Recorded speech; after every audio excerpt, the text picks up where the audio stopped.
नहीं होगा, पर एक दिन तो होगा ना।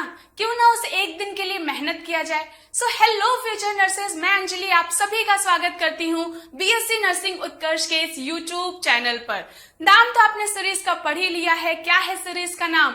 Adrenaline shot series. मतलब समझ आ गया होगा कि भैया ये कुछ इमरजेंसी सिचुएशन के साथ डील करने वाला है। तो आपके साथ भी कुछ ऐसी समस्या आन पड़ी है इमरजेंसी वाली। क्या है वो सिचुएशन? एग्जाम्स आने वाले हैं, पढ़ाई नहीं हुई है, सिलेबस नहीं हुआ है, समझ नहीं आ रहा है कौन सा क्वेश्चन इंपॉर्टेंट है कौन सा नहीं है। अब इस सिचुएशन में आप कहाँ जाएं, कहाँ से पढ़ें, क्या करें? कहीं नहीं जाना है, यूज करना है हमारी इस एड्रेनलिन शॉट सीरीज को। सब लोग रेडी हैं बढ़िया फन करते हुए पढ़ाई करने के लिए? तो अच्छे से पानी वानी लेकर के बैठ जाइए, कॉपी पेन लेकर के बैठ जाइए, क्योंकि हम साथ में मिलकर के मस्ती मजाक के साथ पूरे के पूरे टॉपिक को साथ में पीवाईक्यूज को करने वाले हैं कवर। तो सब लोग रेडी हैं? स्टार्ट किया जाए। ठीक है, कहीं इधर उधर भागना नहीं है, पढ़ाई करना है। ठीक है, स्टार्ट करें। तो अब आप लोग थोड़ा सा एक्साइटेड तो है ही कि ऐसा क्या पढ़ाने वाली है मैम। तो चलिए थोड़ा सा आपके इस एक्साइटमेंट को और बढ़ाते हैं, बताते हैं कि हम क्या पढ़ाने वाले हैं। अभी आप बैठे हैं, कुछ लोग को मुझे यहाँ से दिख पा रहा है कि प्यास लग रही है। कुछ लोग को लग रहा है मैम अभी तो सो के उठे, अभी तो खाना भी कुछ नहीं खाया, चाय भी नहीं पिया है, तो खाना भी नहीं खाया है। कुछ लोग तो अभी भी निद्रा में हैं भैया, सोए पड़े हैं, उठ ही नहीं पाए हैं। क्या आपने कभी सोचा कि ये सब काम कर कौन रहा है? बिल्कुल सही सोचा आपने कि ये सब काम कौन कर रहा है? Endocrine system. तो हम लोग क्या पढ़ने वाले हैं? Endocrine system. तो फटाफट से क्या करना है? हेडिंग डाल लेना है, टॉपिक का नाम डाल लेना है कि हम क्या डील करने वाले हैं? Endocrine system. चलिए लिखिए यहाँ पे।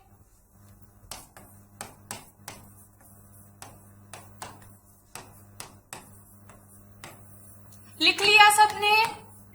आलसपना नहीं करना है, साथ में लिखना है। लिख लिया एंडोक्राइन?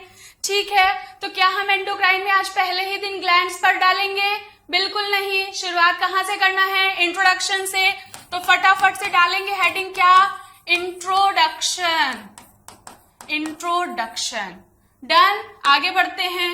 ठीक है, आपको आइडिया लग गया कि हम क्या पढ़ने वाले हैं बेटा? हम पढ़ने वाले हैं एंडोक्राइन सिस्टम, जिसमें हम पढ़ेंगे इंट्रोडक्टरी पार्ट। ठीक है, ओके। तो अभी आपके दिमाग में ये चीजें, मतलब हम सबके दिमाग में एक फितूर है कि जब तक हमें कहीं कोई फायदा नहीं दिखता है, हमारा पढ़ने में मन नहीं लगता है। हम पढ़ रहे हैं तो क्यों पढ़ें, पहले हमें इसकी जरूरत बताइए, तब तो हम पढ़ने का सोचेंगे, नहीं तो नहीं पढ़ेंगे। तो दिमाग को क्या चाहिए? दिमाग को चाहिए कि पहले हमारा फायदा बताओ कि ये जो हम पढ़ रहे हैं इसमें कुछ इस्तेमाल का है हमारे कि नहीं है? है, बहुत इस्तेमाल का है। एक तो आपके एग्जाम में आएगा ही आएगा, इसके साथ साथ बेटा हमारी जब डेली लाइफ में एज ए नर्सिंग ऑफिसर आप वर्क करोगे ना, तो क्लिनिकल में भी इसका बहुत इस्तेमाल होने वाला है। क्योंकि अभी हम लोग किसके साथ डील करने वाले हैं? सेमेस्टर फर्स्ट में एनाटॉमी पोर्शन डील करने वाले हैं। तो जानते हैं कि इस इंट्रोडक्टरी पार्ट में कहाँ से क्वेश्चंस पूछे जा सकते हैं। तो फटाफट से आप पीवाईक्यू नोट डाउन कर लो कि कहाँ से क्वेश्चंस यहाँ पे पूछे जा सकते हैं। ठीक है, यहाँ पे लिखो चलो इंट्रोडक्टरी पार्ट में पीवाईक्यूज, कहाँ से पीवाईक्यूज पूछे जा सकते हैं। तो बेटा जब इंट्रोडक्टरी आप आते हो ना, तो इंट्रोडक्शन में बेसिक आपसे क्वेश्चन पूछता है कि व्हाट इज एंडोक्राइन सिस्टम। सबसे पहले तो आपसे यही पूछेगा कि एंडोक्राइन सिस्टम है क्या। और ये बहुत बड़ी चीज है कि आज जो टॉपिक पढ़ रहे हो कम से कम आपको पता तो हो कि वो है क्या, उसमें क्या मतलब है उस सिस्टम का। ठीक है, तो ये हो गया सबसे पहला क्वेश्चन। दूसरा आपसे ये आपसे शॉर्ट में पूछ सकता है, वेरी शॉर्ट में भी पूछ सकता है। आगे पूछ सकता है कि right the name of endocrine glands.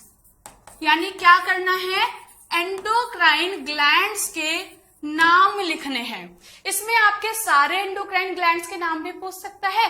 कभी कभी क्या होता है, स्पेसिफाई कर देता है कि आप 2 एंडोक्राइन ग्लैंड्स के नाम बताओ, 3 बताओ, 4 बताओ, 5 बताओ, है ना। तो ओवरऑल हम पूरा सारे को लेकर के चलेंगे कि चाहे हमसे 1 पूछे, 2 पूछे, 4 पूछे, 6 पूछे, आई डोंट केयर, हमें तो सब आता है क्योंकि हम लोग साथ में मिलकर पढ़ाई कर रहे हैं। ठीक है, तो ये हो गया दूसरा क्वेश्चन। और क्या पूछ सकता है बेटा, आपसे पूछ सकता है कि आप डिफरेंस बता दो। आपको एंडोक्राइन पता है क्योंकि आप पढ़ रहे हो, लेकिन क्या आपको पता है कि एंडोक्राइन एक्सोक्राइन से कैसे अलग है? तो आपसे पूछ सकता है कि difference between endocrine and exocrine gland. क्या नहीं करना है, आलसपना, नोट डाउन करिए ये सब चीजों को। ठीक है, तुरंत के तुरंत नोट डाउन कीजिए ताकि जब भी आप पढ़ें, पहला पेज खोलें तो आपको आइडिया लग जाए कि अच्छा मैम ने बताया था कि ये क्वेश्चंस पूछ सकते हैं, ताकि आपका दिमाग रेडी रहे कि आगे जो हम पढ़ेंगे वो कितना ज्यादा हमारे लिए इंपॉर्टेंट होने वाला है। ठीक है, तो कहां से पूछ सकता है एंडोक्राइन सिस्टम क्या है, अभी आगे डील करेंगे, आप लोग खुद आंसर देंगे क्योंकि हम लोग बहुत अच्छे से पढ़ने वाले हैं। ठीक है, आगे पूछ रहा है कि एंडोक्राइन ग्लैंड्स के नाम बताइए, फिर पूछ रहा है कि एंडोक्राइन एक्सोक्राइन में क्या डिफरेंस है, ये भी पूछेगा। ठीक है, अब एक और चीज जो कि हम अभी पढ़ेंगे कि जो एंडोक्राइन सिस्टम है बेटा वो क्या निकालता है अपने सिक्रीशन में, वो निकालता है हॉर्मोन्स को। ठीक है, तो आपसे पूछेगा कि व्हाट इज हार्मोन, आखिर ये हार्मोन किस बला का नाम है, क्या है ये हार्मोन, क्या समझते हैं आप इस हार्मोन से। और इसी में पूछ सकता है हाउ मेनी टाइप्स ऑफ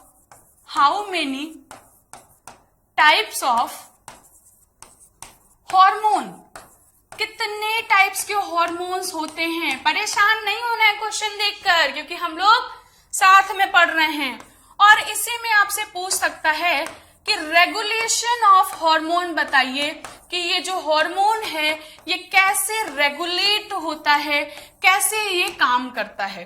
तो ये कुछ क्वेश्चंस है बेटा जो आपसे पूछे जाते हैं किसमें, इंट्रोडक्टरी पार्ट में, कि एंडोक्राइन सिस्टम क्या होता है, क्या ग्लैंड्स होते हैं एंडोक्राइन सिस्टम के अंदर, क्या डिफरेंस होता है एंडोक्राइन और एक्सोक्राइन में, साथ ही में हार्मोन क्या होता है, कितने टाइप्स के होते हैं और इसका रेगुलेशन कैसे होता है। तो अब आपको आइडिया लग गया होगा कि हम लोग जो पढ़ने वाले हैं वो कितना इंपॉर्टेंट होने वाला है और ये बार बार पीवाईक्यूज में यहां से इस सिस्टम से पूछा ही जाता है।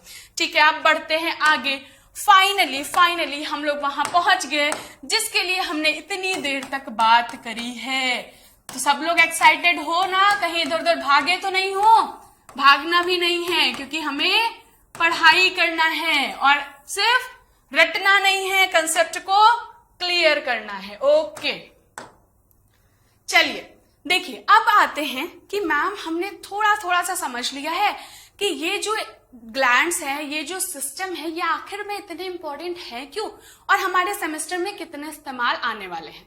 अब हमें ये तो बता दीजिए कि आखिर ये एंडोक्राइन आप तब से कर रही हैं, इसका क्या मतलब है, क्यों पढ़ रहे हैं, क्या मतलब है, आखिर ये है क्या। तो देखो बेटा, इससे समझने के लिए दो चीजों को समझो। आपके बॉडी में दो सिस्टम होते हैं, एक होता है एंडोक्राइन सिस्टम, एक होता है नर्वस सिस्टम। क्या होता है, एक एंडोक्राइन और दूसरा नर्वस सिस्टम। ये समझ लो कि ये दोनों बिल्कुल पक्के वाले फ्रेंड्स हैं, बेस्ट फ्रेंड्स हैं। वो कहेगा भाई हम दोनों भले एक काम करेंगे लेकिन साथ में मिल के करेंगे, तरीका अलग हो सकता है लेकिन काम एक करेंगे, तू नहीं करेगा तो मैं भी नहीं करूंगा, ऐसा वाला हाल है दोनों का। तो ये जो एंडोक्राइन और जो नर्वस सिस्टम है ना बेटा, ये दोनों साथ में मिल करके क्या करते हैं, बॉडी में इक्विलिब्रियम को मेंटेन रखते हैं। इक्विलिब्रियम यानी कि होम्योस्टेसिस, यानी कि भैया जो हमारा शरीर में है उसमें कुछ उथल पुथल ना हो, अच्छे से बना रहे, तो उसी के लिए ये काम करते हैं। कौन कौन काम करता है, एंडोक्राइन और नर्वस सिस्टम। तो यहाँ पे इंट्रोडक्शन हमें आपको ये डालना भी है कि ये क्या करते हैं, इंट्रोडक्शन यहाँ पे लिखो और इसके अंदर आपको अब लिखना है क्या, मैं बता रही हूं क्या लिखना है। देखिए यहाँ पे आप फटाफट से लिखिए इंट्रोडक्शन में कि endocrine system and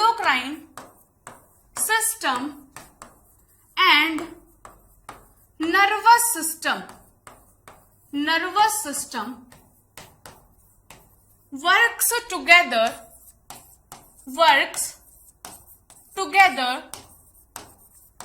to maintain, क्या मेंटेन करता है बताओ फटाफट से। टू मेंटेन, यहां पे इसको हाईलाइट करके लिखना बेटा, क्या मेंटेन करता है? होमियोस्टैसिस, होमियोस्टैसिस, या फिर इसी को हम क्या बोलते हैं? इक्विलिब्रियम, इक्विलिब्रियम, ठीक है, मतलब समानता बना रहे, कुछ शरीर में उथल पुथल ना हो। आ रही बात समझ? ठीक है, तो अब आपने ये समझ लिया कि अच्छा मैम ये दोनों इक्विलिब्रियम मेंटेन करते हैं, होमियोस्टैसिस मेंटेन करते हैं, समझ आ गया हमें। लेकिन हम फिर इसे अलग क्यों पढ़ते हैं? क्या इसमें कुछ डिफरेंस है क्या, या फिर हम ऐसे ही अलग पढ़ते हैं? जब काम एक ही का है तो फिर क्यों ना हम इसको साथ में पढ़ लें? अलग है बेटा, क्योंकि उसी तरह से क्योंकि साइकोलॉजी में हम एक चीज पढ़ते हैं क्या? इंडिविजुअल डिफरेंसेस, मतलब हर एक व्यक्ति क्या है? अलग है अपने आप में। तो ऐसा ही सिस्टम भी है, तो दोनों में डिफरेंस है। क्या डिफरेंस है? देखो डिफरेंस क्या है दोनों में, यहां पे देखो, एक तरफ आपको क्या लिखना है? एंडोक्राइन, और एक तरफ आपको क्या लिखना है? नर्वस, ताकि समझ में आ जाए कि आखिर अंतर क्या है जब काम एक ही कर रहे हैं। तो देखो इसको कोरिलेट कर सकते हो आप एक चीज से। अभी बैठे हो, मुझे लग रहा है कि कुछ लोग ऐसे टेक्स्ट मैसेजेस कर रहे हैं ना, तो टेक्स्ट मैसेजेस इधर से कर रहे हैं, उधर से फटाफट से रिप्लाई मिल रहा है, इधर से फटाफट कर रहे हैं, उधर से फटाफट रिप्लाई आ रहा है। तो हमारा जो नर्वस सिस्टम है ना बेटा, कुछ टेक्स्ट मैसेज की तरह ही होता है। ये बहुत क्विक एक्शन करता है, बहुत जल्दी काम करता है, फटाफट से काम करता है। तो ये नर्वस सिस्टम को आप हिंट के रूप में लिख सकते हो क्या, कि ये एक प्रकार का क्या है? ये टेक्स्ट मैसेज है। टेक्स्ट मैसेज मतलब समझ में आ गया क्या, कि इसका जो एक्शन होता है वो क्विक एक्शन होता है। Very good. अब आते हैं एंडोक्राइन में, तो ये क्या होता है मैम? ये होता है ईमेल। ईमेल मतलब थोड़ा सा धीरे प्रोसेस है, तो इसका जो एक्शन होता है बेटा वो स्लो एक्शन होता है। अब हमको पता है ना जल्दी का काम शैतान का, तो नर्वस सिस्टम भी कुछ ऐसा है, क्विक एक्शन करता तो है पर ये शॉर्ट टाइम के लिए होता है, शॉर्ट ड्यूरेशन के लिए होता है, ठीक है, कम टाइम के लिए होता है। वहीं पे एंडोक्राइन लॉन्ग लास्टिंग होता है, आराम से करो लेकिन लंबा टिकेगा, तो ये लॉन्ग लास्टिंग है। ये दो डिफरेंस समझ में आया? एक ईमेल है, एक टेक्स्ट मैसेज है, एक धीरे जा रहा है, एक जल्दी जा रहा है। जो जल्दी जा रहा है वो बहुत जल्दी थक जा रहा है, कम टाइम के लिए है, और जो धीरे जा रहा है वो लंबा चल रहा है, ठीक। तो इनको हेल्प कौन करता है, इनकी मदद कौन करता है? इनकी मदद करते हैं जो एंडोक्राइन है, इसकी मदद करता है बेटा हॉर्मोन्स। हॉर्मोन्स करता है इसकी मदद। और नर्वस सिस्टम को मदद कौन करता है? न्यूरोट्रांसमीटर्स।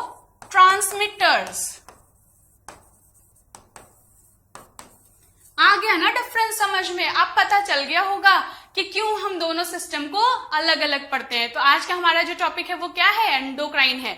दोनों में डिफरेंस समझ आ गया कि जो नर्वस है वो क्विक एक्शन करता है, शॉर्ट ड्यूरेशन के लिए होता है, इसकी मदद कौन करता है? न्यूरोट्रांसमीटर्स।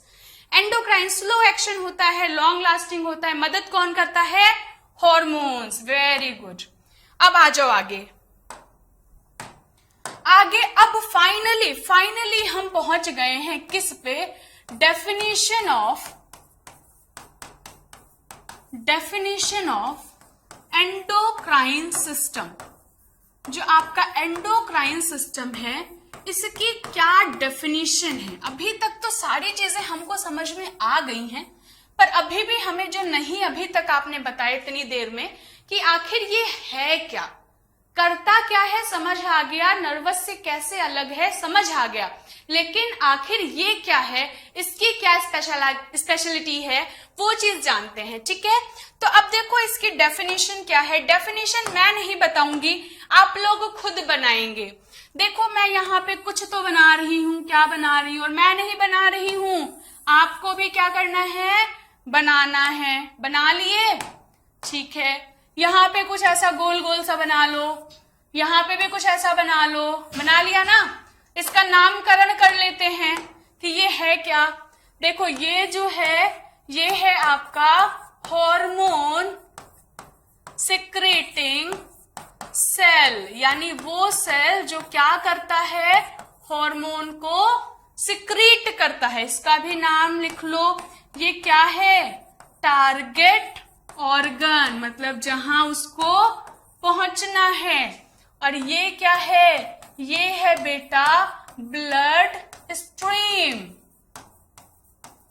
अच्छा, तो अब इससे हम डेफिनेशन कैसे बनाएं मैम, हमें अभी भी नहीं समझ आ रहा है। कोई बात नहीं, और आसान करते हैं।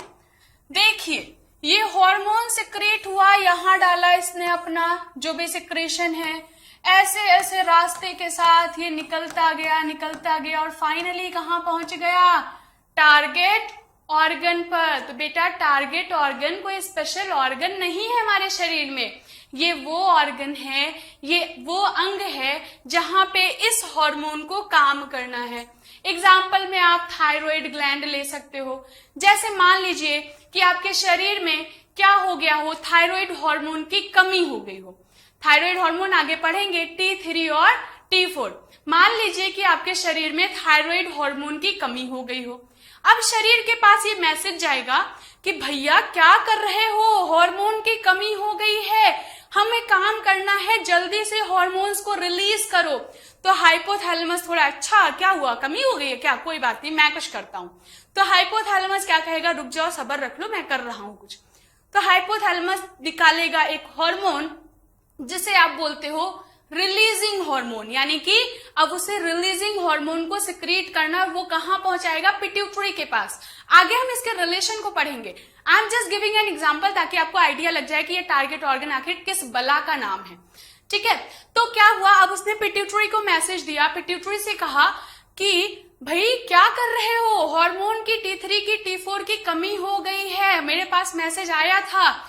तो कहा अच्छा ठीक है मैं कुछ करता हूं।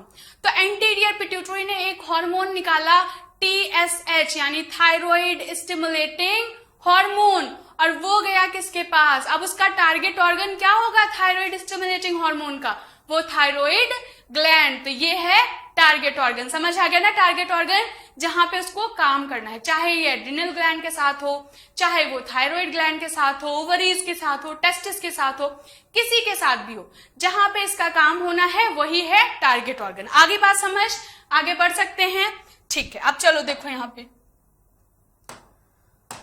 इतना तो मुझे लगता है आपको समझ में आ गया है, लेकिन दिमाग इतना आसानी से मानता थोड़ी है। मैम ये समझ तो आ गया, लेकिन कुछ शॉर्टकट होता तो और अच्छा होता। कोई बात नहीं, हम आपकी उस कमी को भी दूर कर देते हैं, शॉर्टकट भी बता देते हैं। तो हार्मोन सिक्रेटिंग सेल्स को आप क्या कर दो, यहाँ पे ट्रिक में लिख दो कि ये एक प्रकार का क्या है बेटा, मैसेंजर, मतलब संदेशवाहक, जो संदेश लेके जाएगा। ब्लड स्ट्रीम को आप कह दो कि मैम इसको क्या कह सकते हैं, रोड लिख दो, सड़क लिख दो, क्योंकि ये आएगा कैसे, इधर से ऐसे ऐसे ऐसे ऐसे, किसके जरिए आ रहा है, इसी ब्लड स्ट्रीम के जरिए। तो एक प्रकार की ये क्या है, सड़क है। फिर आगे हम यहाँ टारगेट ऑर्गन पे, तो मैम ये हमें खुद समझ में आ रहा है कि टारगेट ऑर्गन कुछ घर जैसा लग रहा है, कि मतलब हम कहीं से निकले, कोई है जो मैसेज लेकर के आ रहा है, एक रोड के जरिए आ रहा है, पहुंच कहाँ रहा है, घर तक पहुंच रहा है। तो ये टारगेट ऑर्गन हमको कुछ हाउसेस की तरह लग रहा है, यानी घर की तरह लग रहा है। तो अब तो हमको याद हो गया है मैम कि यहां से निकलेगा, संदेश लेकर आएगा, किसके जरिए, ब्लड स्ट्रीम के जरिए, कहां पे पहुंचेगा, टारगेट ऑर्गन्स में पहुंचेगा। क्लियर है इतना? तो अब तो डेफिनेशन आप बना ही लोगे।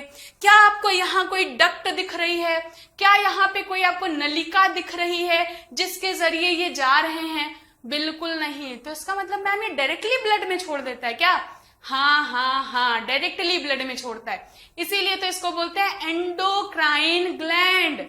इसको एक शब्द में हम याद रखते हैं, एंटर द ब्लड, ब्लड में ये एंटर करता है। तो अब देर किस बात की है, बिना देरी किए क्या करना है, लिख लेना है। डेफिनेशन को लिखो, चलो फटाफट से, क्या नहीं करना है, आलसपना, लिखना है मेरे साथ में। Endocrine system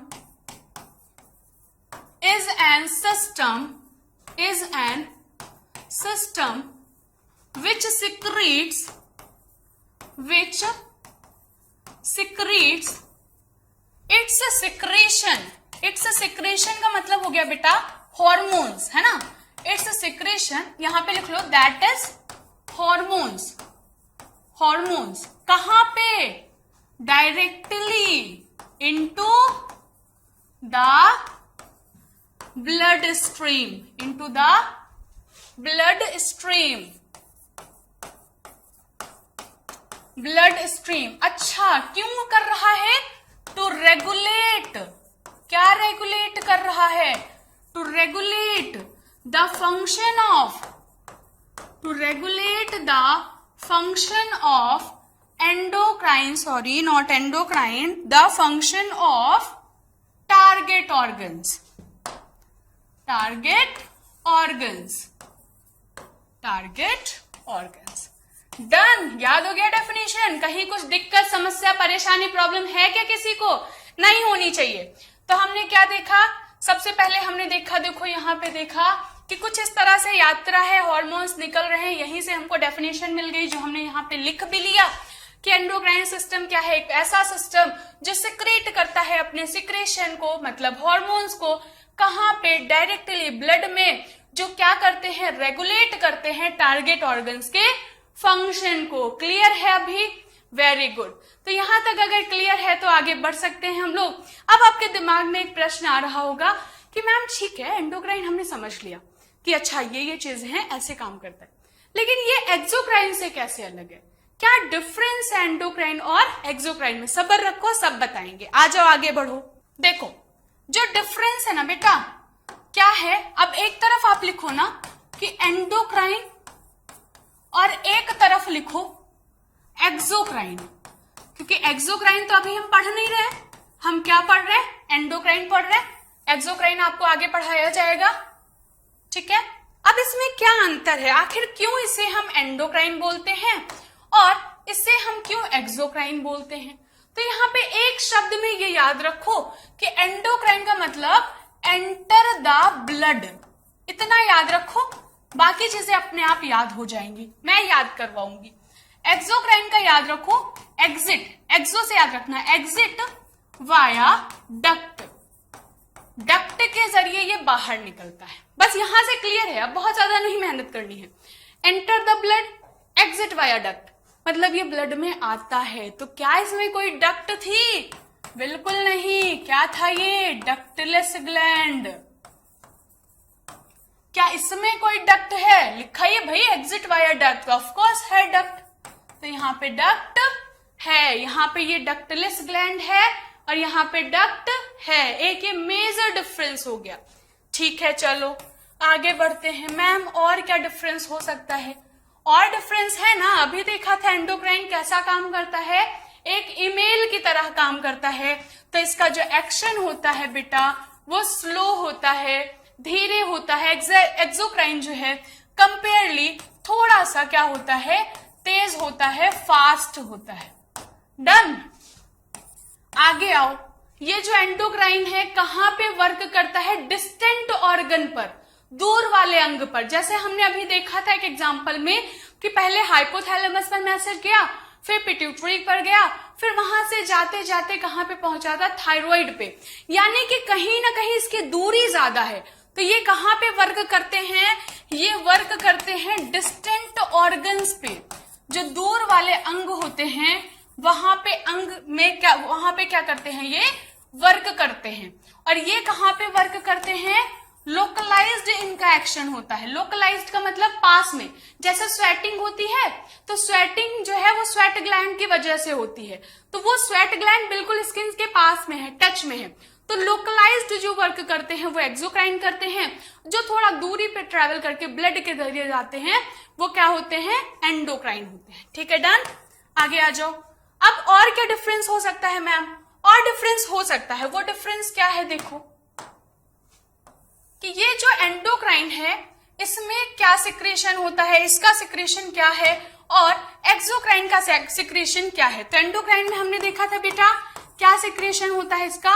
hormone. और यहां पे जो सिक्रेशन होता है, जैसे आपका स्वेट हो गया, जैसे आपका सलाइवा हो गया, जैसे आपका म्यूकस हो गया, ये सब क्या है, ये सब है एक्सोक्राइन के सिक्रीशन और ये है एंडोक्राइन के सिक्रीशन। ठीक है, तो इतना चीज बता ही दिया है मैम आपने, तो जरा एक आध एग्जाम्पल भी बता ही दो। हम तो बता ही देंगे, आपको तो कुछ करने नहीं देंगे, है ना। चलो एग्जाम्पल भी लिख ही लो फिर। एग्जाम्पल क्या है इसका, जैसे थायराइड ग्लैंड लिख लो, जैसे हाइपोथैलेमस लिख लो, हाइपोथैलेमस लिख लो, जैसे पिट्यूटरी ग्लैंड लिख लो, लिख लिया, एक्सेट्रा। अभी बहुत सारे हैं जो हम आगे पढ़ेंगे, एग्जाम्पल ही तो लिखना है, यहां पे लिख ही लो एग्जाम्पल। इसमें जैसे आप लिख लो स्वेट ग्लैंड, स्वेट ग्लैंड जहां से स्वेटिंग निकलती है। दूसरा आप लिख लो सलाइवरी ग्लैंड, जहां से सलाइवा निकलता है, सलाइवरी ग्लैंड। और तीसरा आप लिख लो मैमरी ग्लैंड, मैमरी ग्लैंड।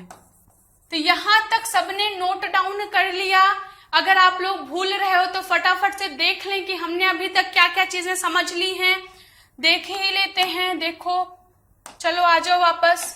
यहाँ पे देखो, सबसे पहले हमने डील क्या किया, पहले हमने देखा कि एंडोक्राइन सिस्टम हम पढ़ रहे हैं, आज इंट्रोडक्टरी पार्ट पढ़ रहे हैं, वहां हमने देखा कि कौन कौन से क्वेश्चंस पूछे जा सकते हैं। सब फिर पढ़ा कि एंडोक्राइन और नर्वस में क्या रिलेशन है, एंडोक्राइन की क्या डेफिनेशन है और एंडोक्राइन एक्सोक्राइन में क्या अंतर है। आ गई बात समझ में। इतना इसलिए रिवाइज करा क्योंकि अब जो पढ़ने वाले हैं वो फाइनली पढ़ने वाले हैं हॉर्मोन्स का, क्योंकि जिसके लिए आप इतने देर से इंतजार करो कि मैम अब हॉर्मोन्स पढ़ा दो, अब और ज्यादा इंतजार नहीं हो रहा है। कोई ना, आपके इस इंतजार को हम खत्म करते हैं। डाल ही लो अब हॉर्मोन्स। तो क्वेश्चन यहां से कैसे आते हैं बेटा, आपको पहले बता दिया है कि आपसे पूछा जाता है हार्मोन क्या है, हार्मोन कितने टाइप्स के होते हैं और इनका रेगुलेशन कैसे होता है। तो ये यहां से क्वेश्चन पूछे जाते हैं। सबसे पहले हम हार्मोन्स देखते हैं कि हार्मोन्स क्या है। मुझे नहीं लगता कि अब आपको बताने की जरूरत पड़नी चाहिए कि हार्मोन क्या है। भैया आपने देखा कि जो वो क्या था, हार्मोन सिक्रेटिंग सेल्स थे, वो कुछ निकाल रहे थे सिक्रेशन में, जो ट्रेवल कर रहा था कहाँ के जरिए, ब्लड स्ट्रीम के जरिए पहुंच रहा था टारगेट ऑर्गन पर। तो यानी वो ही सिक्रेशन तो हार्मोन है। तो ये सिक्रेशन कुछ और नहीं है, यही है वो केमिकल मैसेंजर। तो hormone is nothing but an chemical messenger which is secreted from the endocrine system and regulate the function of target organs. आ गया समझ में क्या है hormone? Hormone is nothing but an chemical messenger. कहां से निकल रहे हैं? एंडोक्राइन सिस्टम से। और क्या कर रहे हैं? फंक्शन करवा रहे हैं किसका? टारगेट ऑर्गन का। क्लियर है सबको? लिख लीजिए इसको फिर फटाफट से। लिखो यहां पे क्या है, हॉर्मोन्स इज या hormones are the chemical messenger, क्योंकि ये एक प्रकार का केमिकल नेचर है इसका, इसलिए उसको बोलेंगे मैसेंजर। तो है ही, हमने पहले ही देख लिया, लेकिन कौन सा मैसेंजर है? केमिकल मैसेंजर है। ओके, सिक्रेटेड फ्रॉम, कहां से निकल रहा है? Secreted from endocrine glands. कोई सा भी ग्लैंड्स है, आगे हम पढ़ेंगे इसको जब ग्लैंड्स को अच्छे से पढ़ेंगे। एंडोक्राइन ग्लैंड्स करता क्या है? विच regulate the function of target organs. Clear हो गया ना हॉर्मोन्स क्या है? यहां तक किसी को कोई दिक्कत, समस्या, परेशानी, प्रॉब्लम कुछ है? नहीं होनी चाहिए। अगर है भी तो कमेंट कर देना ताकि हम अगले क्लास में उसको ले सकें। ठीक है, चलो आगे बढ़ते हैं कि ठीक है मैम अब तो हॉर्मोन्स भी याद ही हो गए हैं, जरा इसका टाइप्स भी बता ही दीजिए कि कितने प्रकार के होते हैं। तो बेटा अभी तो आपको याद रखना है केमिकल नेचर के हिसाब से ये 3 तरह के होते हैं। किसके हिसाब से? According to chemical nature, according to chemical nature यानी केमिकल नेचर के हिसाब से ये कितने प्रकार के हैं? ये हैं बेटा 3 प्रकार के। कौन कौन से 3 प्रकार के? पहले फटाफट से नाम लिख लो। क्या है? सबसे पहला आप देखो पॉलीपेप्टाइड। पॉलीपेप्टाइड या आप कह सकते हो क्या है ये? Protein derivatives. आगे सब पढ़ेंगे, दिमाग पे जोर नहीं डालना है, दिमाग पे जोर नहीं डालना है, सिर्फ नाम देख लो। पॉलीपेप्टाइड और प्रोटीन डेरिवेटिव्स हो गया। और क्या है मैम? दूसरा भी बता दो। दूसरा भी बता ही देते हैं। क्या है? स्टेरॉइड हॉर्मोन्स हैं। Done, very good. तीसरा क्या है? Amino acid. Amino acid derivatives. Amino acid derivatives या इसी को बोलते हैं बेटा टायरोसिन डेरिवेटिव। बहुत इंपॉर्टेंट है। आपसे क्या करता है? ये तो पूछता ही है कि कितने टाइप का है। कभी कभी क्या करता है ना, इसी में से कोई एक एग्जाम्पल दे देगा कि आप बताओ स्टेरॉइड हॉर्मोन्स के एग्जाम्पल। कौन कौन से ऐसे हॉर्मोन्स हैं जो स्टेरॉइड हैं, कौन कौन से ऐसे हॉर्मोन्स हैं जो टायरोसिन डेरिवेटिव हैं। तो ये तो इंपॉर्टेंट है टाइप, साथ ही इसके एग्जाम्पल भी बहुत इंपॉर्टेंट है। तो तीनों नोट डाउन कर लिया। अब थोड़ा सा लग रहा होगा कि मैम ये क्या पढ़ाने लग गए, थोड़ा सा टफ लग रहा है। बिल्कुल परेशान नहीं होना है, क्योंकि हम लोग सब पढ़ेंगे, सबको करेंगे आसान। ठीक है, आ जाओ, आगे बढ़ जाओ। पहले इसका डिफरेंस और इसका एग्जाम्पल लिख लो फटाफट से। एक तरफ लिखो बेटा पॉलीपेप्टाइड या इसी को protein derivatives. Protein derivatives. Okay, डब्बे में बंद कर लो ताकि थोड़ा सा अच्छा लग जाए नोटबुक आपका देखने में। दूसरा लिख लो क्या? आपका स्टेरॉइड हार्मोन। Steroid hormone. और तीसरा लिख लो बेटा यहां पे टायरोसिन या फिर अमाइनो एसिड। टायरोसिन या फिर अमाइनो एसिड डेरिवेटिव्स। डेरिवेटिव्स। सब लोग यहाँ पे हो ना? कहीं गए हुए तो नहीं? बोर तो नहीं हो गए? प्यास वास तो नहीं लग गई? नहीं लगी होगी, अभी तो ज्यादा देर हमने पढ़ा भी नहीं है ना। चलो आ जाओ, आगे बढ़ जाओ। लिख लिया सबने? ठीक है। अब यहाँ पढ़ने से पहले एक चीज जान लो। वैसे तो ग्लैंड्स पढ़ेंगे, लेकिन क्या है ना कि अभी आप लोग हो फर्स्ट ईयर में, तो आपको बहुत सारी चीजें जब तक हम क्लियर नहीं बताएंगे समझ में नहीं आएगी। क्योंकि अभी यहाँ पे हम 2 चीज लिखने वाले हैं जिसमें आप होने वाले हो कंफ्यूज। उसी कंफ्यूजन को दूर करने के लिए हम एक चीज बता दे बेटा कि जब हम एड्रिनल ग्लैंड पढ़ेंगे ना, तो एड्रिनल ग्लैंड में बताएंगे आपको कि उसके 2 पार्ट्स होते हैं। एक होता है एड्रिनल कॉर्टेक्स, एक होता है एड्रिनल मेडुला। क्या होता है? एक होता है बाहर का पार्ट कॉर्टेक्स, अंदर का पार्ट होता है मेडुला। ठीक है। तो जो कॉर्टिकल हॉर्मोन्स हैं, जितने भी आपके कॉर्टिकल हॉर्मोन्स हैं, चाहे ग्लूकोकॉर्टिकॉइड हो गया, मिनरल कॉर्टिकॉइड्स हो गया, जितने भी कॉर्टिकल हॉर्मोन्स आएंगे वो सब इस स्टेरॉइड हॉर्मोन्स में आएंगे। Cortical hormones. कौन से cortical hormone? Adrenal cortical hormone. वो सब इसमें आएंगे। जैसे आप एग्जाम्पल भी लिख ही लो, एग्जाम्पल यहां पे लिख लो, जैसे ग्लूकोकॉर्टिकॉइड, जैसे मिनरल कॉर्टिकॉइड। मिनरल कॉर्टिकॉइड ये सब क्या है? ये सब आपके क्या है बेटा? कॉर्टिकल हॉर्मोन्स हैं जो किसमें आते हैं? स्टेरॉइड में। तो मैम आपने ये क्यों बताया और इसमें क्या है ऐसा स्पेशल?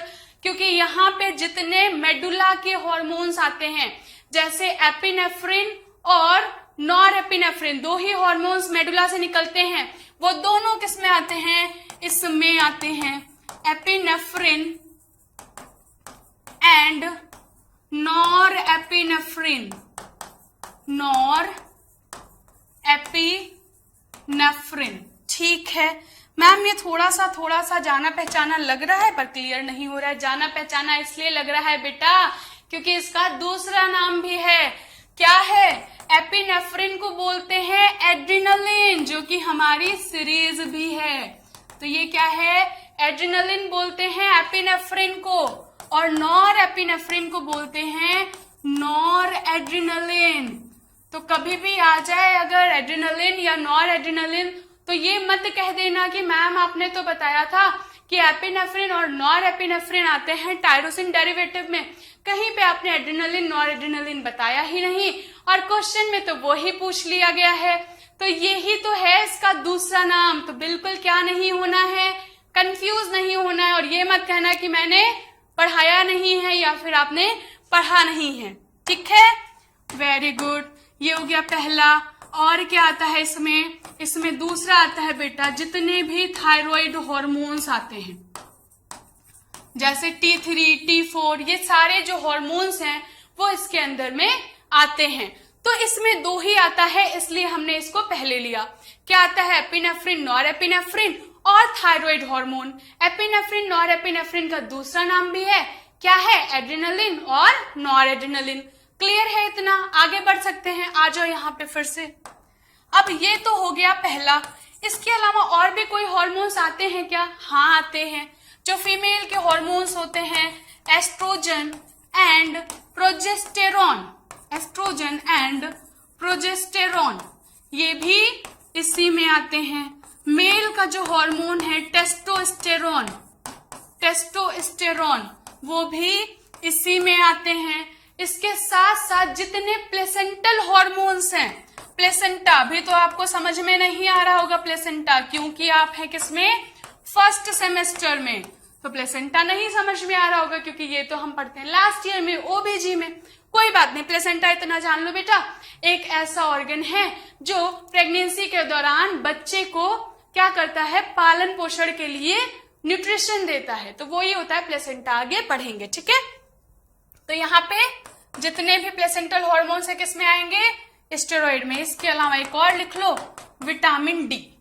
ये इतनी चीजें किसमें आती हैं, स्टेरॉइड हॉर्मोन्स में। डन। आ जाओ अब इधर। ये थोड़ा सा है कि इसमें क्या आएगा, इसमें आएंगे जितने भी आपके हाइपोथैलेमस के हॉर्मोन्स होंगे, क्योंकि अगला टॉपिक हमारा हाइपोथैलेमस होने वाला है, तो आपको समझ में आ जाएगा कि कौन कौन से हॉर्मोन्स इसमें आ सकते हैं। तो हाइपोथैलेमिक जितने भी हॉर्मोन्स हैं वो सब किसमें आते हैं, इसमें आते हैं। गुड। पिट्यूटरी के हॉर्मोन्स, जितने भी पिट्यूटरी ग्लैंड हैं, पिट्यूटरी के हॉर्मोन्स, ये भी इसी में आता है। पिट्यूटरी में दो पार्ट होते हैं, आगे पढ़ेंगे भी, मैं यहाँ पे भी बता ही देती हूँ। दो पार्ट्स होते हैं, एक होता है बेटा एंटीरियर पिट्यूटरी, एंटीरियर पिट्यूटरी, और दूसरा होता है बेटा पोस्टीरियर पिट्यूटरी, पोस्टीरियर पिट्यूटरी। तो एक क्या होता है एंटीरियर पिट्यूटरी, एक क्या होता है पोस्टीरियर पिट्यूटरी। क्यों लिखा है मैम आपने, क्योंकि आप कंफ्यूज ना हो जाओ कि कौन से पिट्यूटरी के हॉर्मोन्स इसमें आएंगे। तो इसमें दोनों के हॉर्मोन्स आएंगे, चाहे एंटीरियर पिट्यूटरी के हों चाहे पोस्टीरियर पिट्यूटरी के हों। ठीक है, डन। आगे बढ़े, ठीक है, आ जाओ आगे। और क्या हॉर्मोन्स आ सकता है इसमें, और हॉर्मोन्स जो पैनक्रियाज से निकलते हैं, जैसे आपका इंसुलिन हो गया, ग्लूकागॉन हो गया, ग्लूकागॉन हो गया, ये भी इसी में आते हैं। एक किडनी से निकलता है एंजियोटेंसिन, वो भी इसी में आता है। यहाँ पे एटसेट्रा कर लो। तो मोटा मोटा आपने समझ लिया कि कितने टाइप्स के हॉर्मोन्स होते हैं और हर टाइप्स में कौन कौन से एग्जाम्पल हैं। एक और काम आपको करना है, क्या करना है देखो मैं बताती हूँ क्या करना है। इसको हाईलाइट करो मोटा मोटा, इम्पोर्टेंट, ओ गॉड, इम्पोर्टेंट,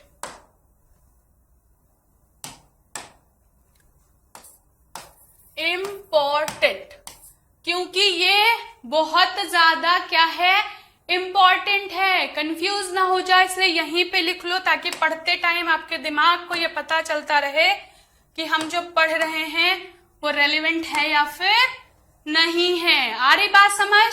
बढ़े आगे। तो हमने क्या क्या चीजें पढ़ ली, हमने पढ़ ली कि भैया एंडोक्राइन क्या है, नर्वस से इसका क्या रिलेशन है, फाइनली एंडोक्राइन सिस्टम क्या है, एक्सोक्राइन से कैसे ये डिफरेंट है, हॉर्मोन्स क्या है और हॉर्मोन्स कितने टाइप्स के हैं। अब जो पढ़ने वाले हैं वो हम पढ़ने वाले हैं इसका रेगुलेशन, कि ये हॉर्मोन्स रेगुलेट कैसे होते हैं। तो इस रेगुलेशन को पढ़ने के लिए एक हमारे यहाँ बोला जाता है अति सर्वत्र वर्जते, यानी किसी भी चीज की अधिकता हमेशा हटानी चाहिए, मतलब नहीं होनी चाहिए, किसी भी चीज की अधिकता नहीं होनी चाहिए, ना अधिक ज्यादा ना अधिक कम। फोन चलाओ लेकिन अधिक नहीं, पढ़ो लेकिन बहुत नहीं कि दिमाग ही खराब हो जाए, खेलो लेकिन बहुत नहीं, क्योंकि क्या होता है अति सर्वत्र वर्जते। तो हमारे शरीर में भी ये अधिकता ना होने पाए, ना अधिक ज्यादा ना अधिक कम, इसीलिए इसका क्या किया जाता है, रेगुलेशन किया जाता है। वो रेगुलेशन कैसे होता है देखो, हेडिंग डालो यहां पे, रेगुलेशन ऑफ हॉर्मोन्स।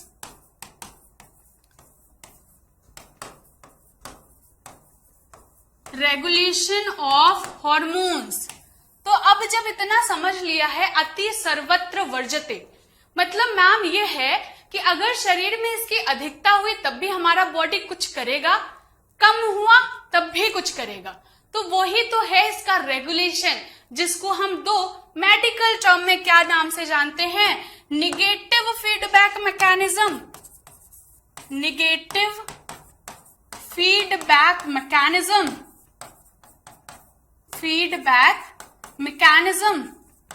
और दूसरा जो होता है बेटा वो होता है पॉजिटिव फीडबैक मैकेनिज्म।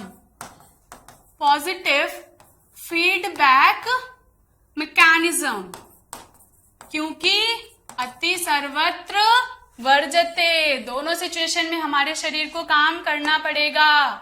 क्या करना पड़ेगा, देखो क्या करना पड़ेगा।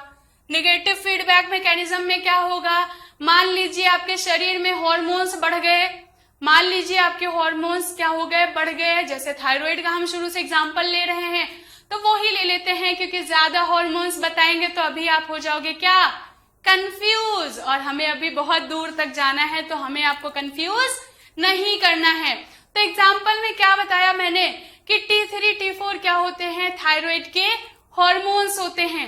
मान लीजिए उसका शरीर में क्या हो गया हो, मात्रा ज्यादा हो गया हो, तो अब उस सिचुएशन में हमारी बॉडी क्या करेगी, हमारी बॉडी बेटा एक काम करेगी, वो पहुंचाएगी हाइपोथैलेमस तक मैसेज, क्योंकि hypothalamus is master of the master gland. जैसे एक कॉलेज में मैनेजर होता है, वो ही मैनेजर की तरह आपका हाइपोथैलेमस काम करता है, वो अपना मैसेज पहुंचाएगा पिट्यूटरी यानी प्रिंसिपल को, और वहां से फिर पहुंचेगा टीचर्स के पास यानी टारगेट ऑर्गन्स के पास। ठीक है, तो निगेटिव फीडबैक मैकेनिज्म ऐसा ही काम है।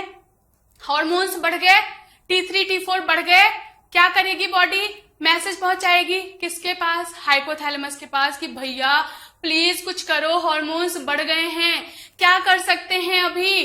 तो पिट्यूटरी कहेगा रुको रुको रुको मैं कुछ करता हूं, क्या करवाएगा, वो हार्मोन्स को कम करवाएगा।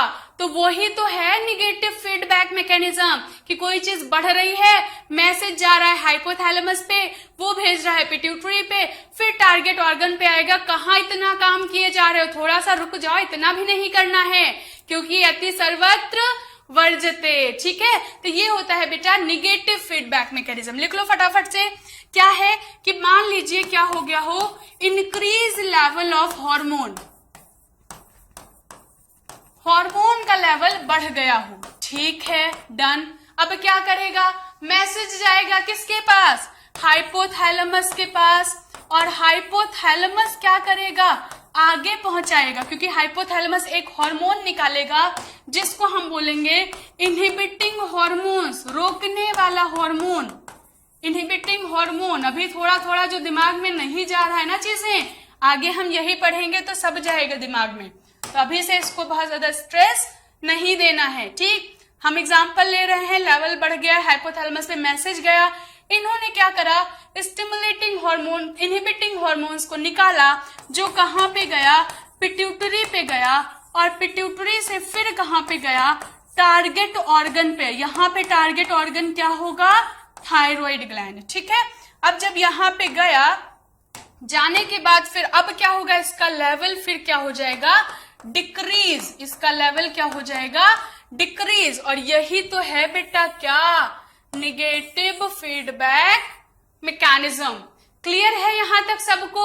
एक और चीज यहां पे नोट डाल के लिख लो, क्योंकि यहां से पूछता है ऑब्जेक्टिव क्वेश्चन कि ये जो निगेटिव फीडबैक मैकेनिज्म है ना, ये मोस्ट कॉमन है, सबसे ज्यादा कॉमन है। ज्यादातर शरीर के हॉर्मोन्स जो हैं वो इसी के जरिए रेगुलेट होते हैं।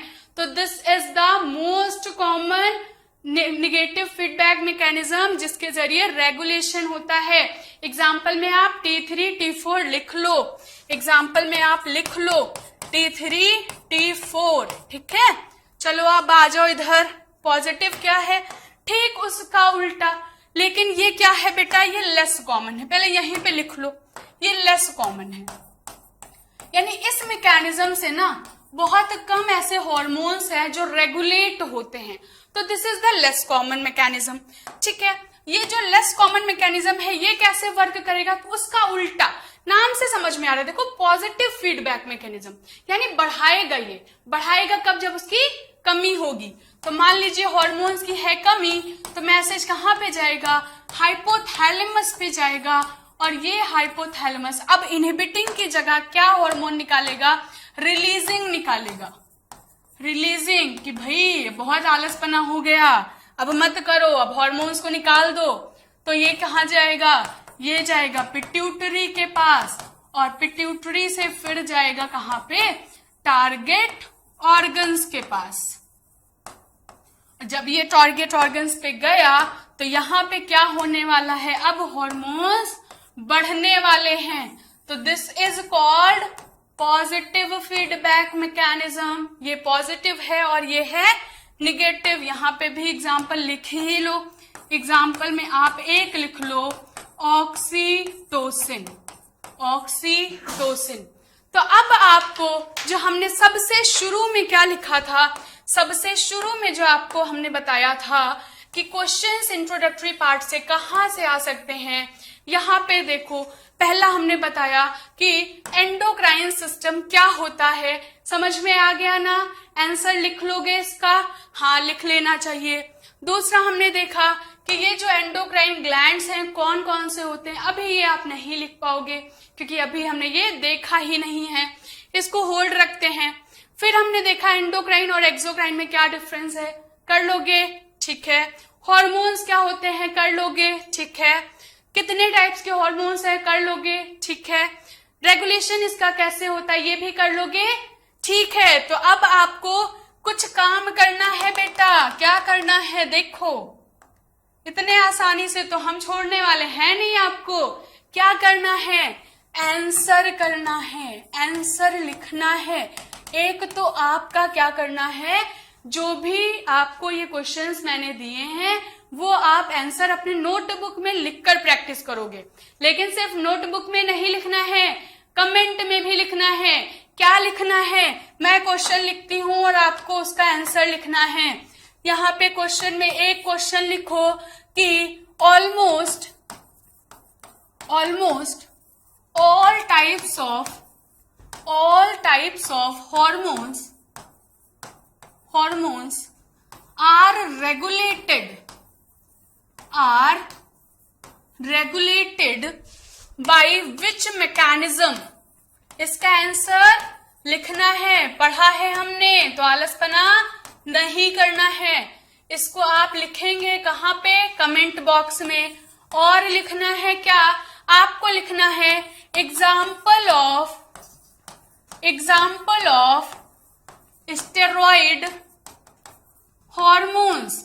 क्या एग्जाम्पल है स्टेरॉइड हॉर्मोन्स के, वो भी आपको कहाँ पे लिखना है, वो भी आपको लिखना है कमेंट बॉक्स में। तो ये दोनों आपको कहाँ पे लिखना है, कमेंट बॉक्स में। इसके अलावा जितने क्वेश्चंस हमने पहले पेज पे लिखे हैं वो कहाँ लिखना है, अपनी नोटबुक में। क्या नहीं करना है, आलसपना, ताकि आपके जो भी एग्जाम हो उसके लिए आप बिल्कुल प्रिपेयर हो जाओ। तो यहाँ तक अगर सबको समझ में आ गया हो, सारी चीजें क्लियर हो गई हो, तो बस हम फिर क्या करना है अभी, कोई भी दिक्कत, कोई भी समस्या, कोई भी परेशानी, कोई भी प्रॉब्लम हो तो उसके लिए आपको क्या करना है, कमेंट करना है। आज के लिए बस इतना ही। Thank you so much.